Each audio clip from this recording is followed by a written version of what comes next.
Hi friends, स्वागत आपण मानक माँ जोगमाया अवनी प्रधान यूट्यूब चैनल को। आज आम जानिबा शत्रु करुछंती की क्षति, तबे जमा व्यस्त हुंतुनी।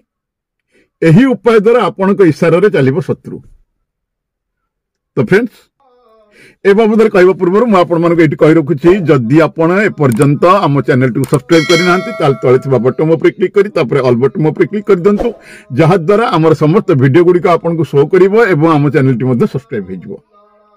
जदि वीडियो पसंद आसुच्छी लाइक करंतु, कमेंट्स करंतु, शेयर करंतु। आज्ञा हाँ, शेयर निश्चित भाव करंतु, कारण आपनकर गोटे शेयर हुए तो अन्य काहार जीवन में टिके आलोकर संचार कर दे पारे, काहार उपकार लागि पारे, तेणु शेयर करे को जमाई भूलिबेनी।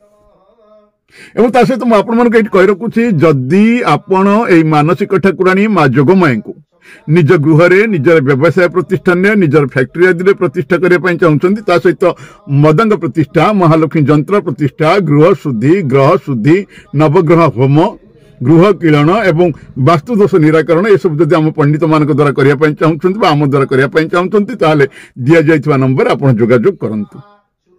ओडिशा समेत भारतर अनेक प्रांत में माँ जोगमाया को प्रतिष्ठा करी अनेक भक्त अनेक चमत्कार फल पाई सारी। आपण माँ को गृह करंतु प्रतिष्ठा और देखंतु चमत्कार। जदि कौन समस्या थाए, समस्यार समाधान बाबद में चाहूँ ताले नंबर में आप जोगाजोग करें। तो फ्रेंड्स, आसतु जानिबा शत्रु करुछंती की क्षति, जमा व्यस्त हुंतुनी। करंतु यही उपाय आपण के इशारा रे चलिबो शत्रु। आज्ञा आपण जानिछंती, शत्रु प्रायतः समस्तंकर सब जगह उत्पन्न होइथांती। आपण चाकरी करूछंती, चाकरी क्षेत्र में मध्य आपण व्यवसाय करूछंती, व्यवसाय क्षेत्र में मध्य आपण घर करूछंती, आपणकर पारिपार्श्विक शत्रु मध्य आपणकर क्षति करूछंती, आपण शत्रु मध्य उत्पन्न होउछंती। तेणु शत्रु सब बेले सब जगह उत्पन्न होइथांती। तेणु से शत्रु मान को आम केमती निज बसरे रखी आम आयत रखी आम आग को बाट चली पारिबा, सेटा हूँ आम प्रथम लक्ष्य। शत्रु केमती सृष्टि न हेबे, केमती से मित्रता करिवे, अति दुर्दांत दुर्दांत शत्रु को मध्य आपण एई क्रिया द्वारा आपण वशीभूत करि परिबे। ताले आसंतु जानिबा सेई क्रिया कोन।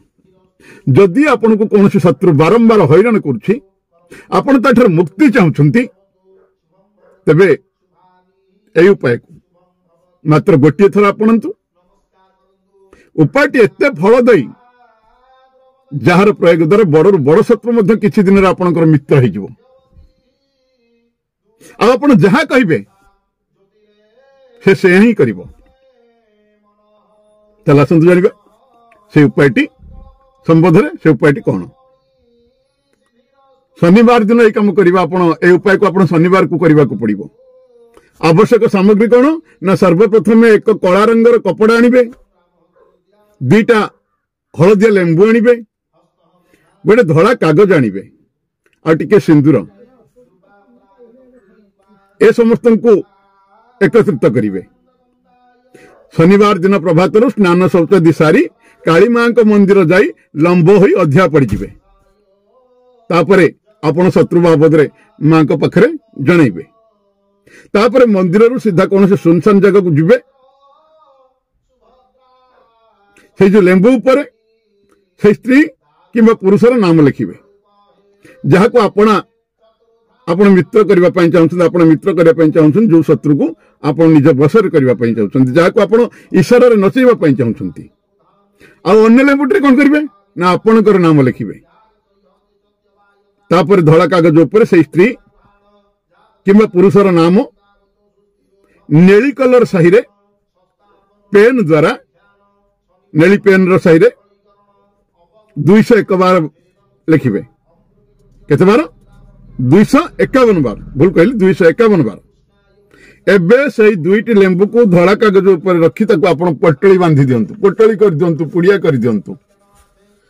एबे से लेंबू रखा जाइथिबा कागज पटली को आपण कोन करबे ना, निजर डाहाण हाथ रे नै 251 थर जो मंत्र वर्तमान मु कहबा को जाउछि सेही मंत्र को आपण उच्चारण करिवे।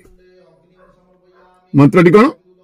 ओम ज्ञानी नामपि चितांसी देवी भगवती हिंसा ग्रहा बलदा कृष्य मोहय महामाया परय कष्टि।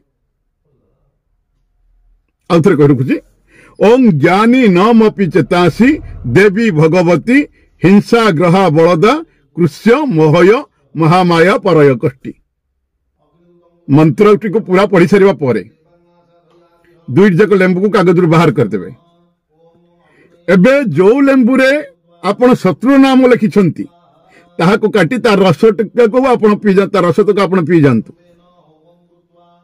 ता परदिन कागज एवं अन्य लेंबुटी को कला कपड़े बांधी करी बही जाउथवा पानी रे आपण ताको प्रवाहित करि दंतु एतिकी करिबा द्वारा एतिकी करिबा परे 11 दिन पर्यंत प्रत्येक कहितबा मंत्र जो मंत्र कहितली ओम ज्ञानी नामपि चेतासी देवी भगवती हिंसा ग्रह बलद कृष्य मोहय महामाया परय कष्टि ए मंत्र को सकाळे शुद्ध होई 112 थर अति भावपूर्ण सहित शत्रु ठर मुक्ति पाए आपण जप करंतु ए उपाय केवल आपण शनिवार करिवे ध्यान रखंतु कि यही उपाय करबा समय आपण को कहि जेंति न देखंती एही समय रे काहाकु साथी रे मध्ये आपण रखिबे नाही दुईटी जाक लेंबू हलदिया रंग रहितबा आवश्यक लेंबू को आपण सेठरु काटंतु जोठरु आपण नाम लिखिछंती मंत्र जप करबा समय मन रखंतु मंत्र शब्दर उच्चारण शुद्ध एवं उत्तम भावे भावपूर्ण भाव रे हेबा आवश्यक तो फ्रेंड्स आज तो आप जानिले जमा हुंतनी व्यस्त जदि आपणकर शत्रु करुछंती क्षति एही उपाय द्वारा आपण की इशारा नाचिब शत्रु आपण की इशारा चलिब शत्रु तो फ्रेंड्स जदि वीडियो भल लगी तो लाइक करेंगे कमेंट करेंगे शेयर करेंगे और चैनल टी सब्सक्राइब करेंगे तो आ गोटे वीडियो पर्यंत मु रोचे आपण चिरपरिचित अवनी प्रधान नमस्कार जय माँ जोगमाया माँ आपणकर मंगल करंतु।